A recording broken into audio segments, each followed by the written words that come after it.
Hello viewers, అందరికీ శ్రావణ మాసం వరలక్ష్మి వ్రతం శుభాకాంక్షలు అండి. ఇప్పుడు ఈ బుక్ అనేది ఎందుకంటే క్యాటలాగ్, ఇందులో మనకి కస్టమర్ అనేది వాళ్ళ ఫంక్షన్ కోసం ఈ నెక్లెస్ అనేది సెలెక్ట్ చేశారు. చూడండి చెవులు ఎలా ఉన్నాయో, కింద డైల్ వచ్చి నెక్లెస్ ఇలాగా చేయమని చెప్పారు మనకి. చూడండి ఒకసారి ఫ్లవర్స్ ఎలా ఉన్నాయో, ఎనామిల్స్, గజ్జలు అన్నీ. సో మనం ఇది మన వర్కర్కి ఇచ్చేసాము. వర్కర్ నుంచి మనకి కొన్ని డేస్ తర్వాత పీస్ అనేది వచ్చింది. అది ఎలా ఉందో చూద్దాం. Amazing, same to same design అనేది వచ్చేసిందండి. ఫ్లవర్స్ ఏదైతే ఉన్నాయో మొత్తం ఎనామిల్స్ కానీ, ఈ చెవులి కానీ మ్యాచింగ్ కానీ సేమ్ వచ్చేసినాయి. చూడండి ఇప్పుడు రెండు కంపేర్ చేద్దాం. దిస్ అండి, ఇది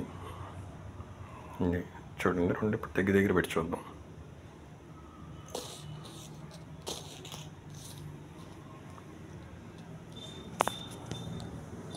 సూపర్ వచ్చినాయండి, రెండు సేమ్ వచ్చేసినాయి.